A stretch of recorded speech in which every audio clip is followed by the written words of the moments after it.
Сайн байцгаана уу? Танд болон таны гэр бүл хүүхдүүдэд зориулсан еврей эцэг эхчүүд үр хүүхдүүдэд зааж өвлүүлдэг яриануд хэмээх цуврал хичээлийнхаа ээлжид дугаарыг та бүхэндээ хүргэж байна. За өнгөрсөн дугаараараа би та бүхэндээ эмет буюу үнний талаар ярьсан байгаа. Харин өнөөдөр бүгдээрээ бүтээгчийн талаар ярилцгаая. Бүрэй эт хакул. Энэ үгийн утга бол ертөнцийн бүтээгч юм. Энэ чухал үгийг еврей эцэг эхчүүд хүүхдүүдэд заахдаа Бурхан бол энэ орчны ертөнцийгээ түүнд орших бүх зүйлийг бүтээгч юм а хэмээн хэлдэг юм. Энэ үгэн дотор Бурхан ертөнцийг бүтээсэн гэдэгт итгэх итгэл, мөн тэр бүх зүйлийг зоригтойгоор бүтээсэн гэдэгт итгэх итгэл бас багтаж байгаа юм. Тэгэхээр зориг үгүйгээр бүтээгдсэн нэг ч бүтээл байхгүй. Бурханы бүх бүтээлүүд онцгой зоригтойгоор учир шалтгаантайгаар бүтээгдсэн байна. Тэгвэл түүний бүтээлийн дотроос хамгийн онцгой нь болох хүн. Тэр гайхамшигтай онцгой зоригтойгоор бүтээгдсэн юм. Таны амьдралын зориг утга учир юу вэ? Та үнэхээр үнийг мэдхийг хүсэж байгаа бол өөрийн бүтээгч Бурханаас асуугаарай. Урлагийн гайхамшигтай бүтээлүүдийн талаар бүгдээрээ бодцгоё.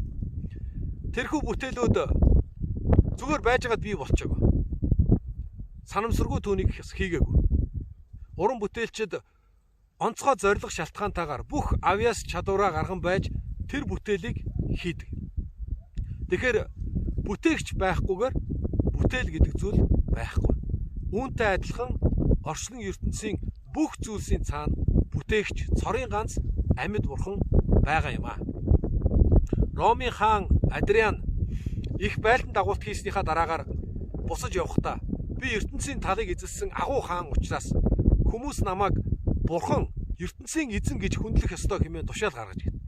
Төд өдлөгөө түүний нэгэн дүшмэл түүн дээр ирээд хаантан минь ээ, бидний чухал ачаа бараа атсан усан онгоц хар салхинаас болж сүрх гэж байна, та туслаач гэх үед би тэнгисийн цэргүүдээ илгээе гэж. Үгүй хаантан минь амжихгүй. Та зүгээр л салхи шуургыг илгээчих. Тэгвэл тэр хар салхины чиглэл өөрчлөгдөх болно гэж хэлэхэд би хаанаасаа тэр салхийг чинь илгээх вүлээ гэж хаан уурлаж гин. Энэ үед дүшмэл хаантан минь тэгвэл бид хэрхэн таныг Бурхан хэмээн хүндэтгэж чадах юм бэ? Учир нь зөвхөн Бурхан л салхи шуургыг удирдах чадна шүү дээ гэж хэлсэн гэдэг. Та хүүхдүүддээ Есүс хэрхэн хар салхи тэнгисийн салхи шуургыг намдаасан талаар түүхийг бас ярьж өгөөрэй. Тэр тушаалаа дэлхийд илгээж цасыг ноос шиг бодруулдаг. Цан херууг тэр үнс шиг тараадаг хэмээн дуулал ном дээр өгүүлсэн байна. Бурхан ертөнцийг гайхамшигтайгаар бүтээсэн бөгөөд түүний бүхэл бүтээлүүд түүний суу алдрыг, түүний хүч чадлыг харуулж магтан тунхагласаар байдаг юм. Библийн эхлэл номон дээр Бурхан хэрхэн оргуу хоосоос орчлон ертөнцийг бүтээсэн тухай гайхамшигтай зүйл гардаг. Нэгэн удаа нэгэн Ром хүн Рабби Акиба дээр ирээд танаа Бурхан энэ ертөнцийг бүтээсэн баталгаа хаа байна гэж асууж гин. Тэр үед Акиба түүнээс та юу өмссөн байна гэж асуухад нь тансаг материалаар хийсэн дээл өмссөн гэж. Тэгвэл таны дээлийг хэн хийсэн бэ? Энэ дээлний материалыг бас хэн хийсэн бэ гэж асуух үед эн чинь мэдээж хэрэг шүү дээ. Ойдлчин үүнийг хийсэн гэж. Тэр үед Рабби тэгвэл би түүнд итгэхгүй байна. Та надад баталгаа өгөөч гэж. Өнөөх Ром хүн ойдлчин байхгүйгээр энэ хувцас яаж зүгээр бий болох юм бэ? Энэ бол мэдээж хэрэг шүү дээ гэж дахин хэлэх үед нь тэгвэл бүтээгч Бурхан байхгүйгээр энэ ертөнц хэрхэн бүтээгдэх вүлээ? Энэ бол мэдээж хэрэг шүү дээ гэж хэлсэн байдаг. Байшин барилга зүгээр л сүндэрлэдэггүй. Түүнийг барилгачин байж ямар нэгэн зүйлийг бүтээгч байж тэр зүйл нь бий болдог. Бурхан ертөнцийг бүтээсэн гэдэг онцгой баталгаа, онцгой гэрч бол түүний үг болох Библи юм. Бурхан өөрийнхөө талаар хүмүүст илэрхийлэхийн тулд том жижиг хоёр номыг өгсөн. том ном нь байгаль, дэлхий. Жижиг ном нь Библи маа гэж хэлсэн үг байдаг. За бурхан бүх зүйлийг зоригтойгоор бүтээсэн гэж бид ярьж байгаа тийм ээ. Бид нэр 100 хөдөө явж явах үедээ тэр тэнгэрт гарсан олон гайхамшигтай оддыг хараад гайхан бишрээ зогсож явах үед гэнт шумуул хурж ирээд биднийг хатгадаг. Энэ үед бид нар энэ хэрэггүй шумуулыг яагаад бүтээсэн юм болоо гэж уурлаж боддог. Харин еврей раббинаар бурхан бүх зүйлийг зоригтойгоор бүтээсэн гэдгийг тайлбарлахын тулд Давидын талаар нэгэн яриаг ярьдаг юм байна. За нэгэн удаа Давид цэцэрлэгт байж ах үед хаан зүгийн аалзыг барьж идж байгааг харж гин. Тэгээд тэр дотроо бурхан яагаад энэ хэрэггүй амьтдыг хорхоо шавжиг бүтээсэн юм болоо гэж бодож гин. Түүний чихэнд хизээ нэгэн цагт чи үүнийг ухаарах болно гэж шивнэх шиг болж. Олон жилийн дараа Саул хаан түүнийг алахаар хөөх үед Давид нэг агуунаас нөгөө агуулаа зүхтэж байх үед тэр нэгэн агууд орж нуугдахт нь Саулын цэргүүд яг түүнийг барихаар ирж.